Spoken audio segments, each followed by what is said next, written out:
예, 장관님.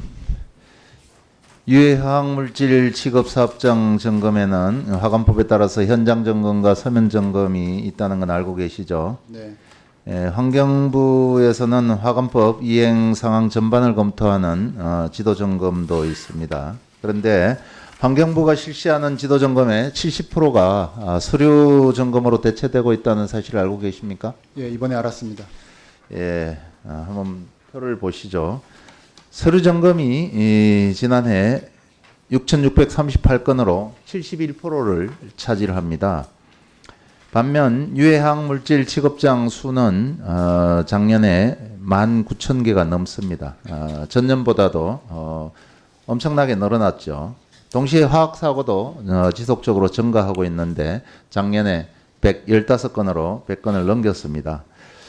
6월 발생한 화성 화재 참사 아리셀 현장 점검, 현장 대면 점검은 한 번도 한 적이 없는 것으로 이렇게 환경부 자료에 나타나 있습니다.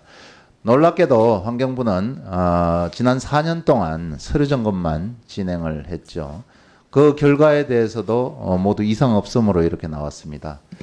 그러나 표를 한번 보시면은 화재 발생 구역 바로 왼편 성강기 하단에 유해화학 물질인 메틸 에틸케톤 마킹 공정에 쓰인 이 화재 위험이 큰 화학 물질입니다. 그게 바로 인화성이 높은 리튬 옆에 이렇게 있었는데 환경부에서는 단 한 차례의 현장 대면 조사가 없었습니다. 현장 점검이 이루어졌었다면은 규정에 따라서 유해 물질인 인근에 이 리튬 배터리를 적재하지 않음으로써 화재가 더 커지지 않았을 겁니다. 한번 화면을 다시 보시죠. 열심히 대화를 하고 계시네. 환경부가 지난 4년간 아리셀을 대상으로 했던 유해물질 취급 시설 서면 점검표를 한번 보십시오. 위반 사항이 의심되거나 무엇이 잘못되었는지 이걸 보고 판단할 수 있겠습니까? 점검표 2번은 화재 폭발 등 위험성이 높은 유해물질이 가연성 물질과 접촉되지 않고 있는 것을 이 현장만 직접 가봐도 사실은 답이 나오는데 이렇게 서류만 보고 판단할 수가 없는 거죠. 혹시 환경부 기조가 서류 점검으로 이렇게 가고 있는 겁니까? 송구합니다. 그렇지 않고요. 네, 그렇지 않죠. 예. 그렇지 않아야 됩니다. 이 아리셀 화재 현장 그 대형 참사가 일어나고 23일 만에 현장 점검을 실시를 했습니다.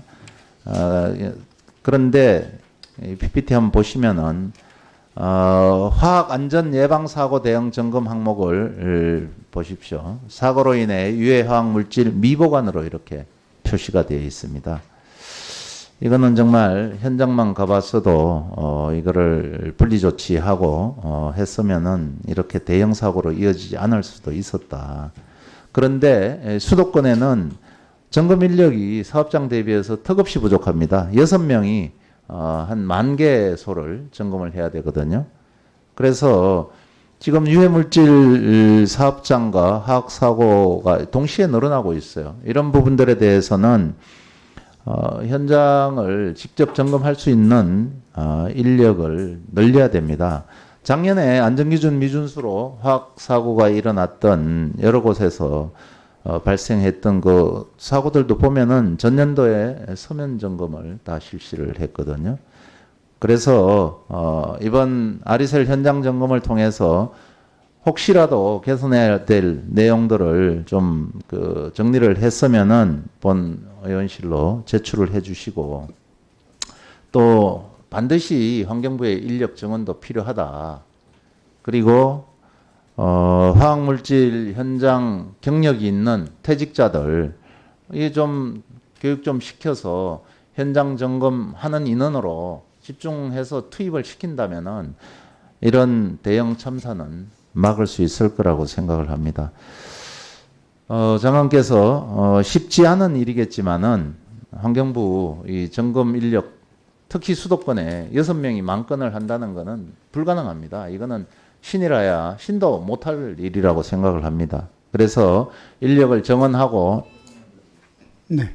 관리 권한을 또 지방으로 이양할 거는 이양을 해서 앞으로 이런 정말 대형 참사를 막는데 환경부가 좀 앞장을 서야 된다.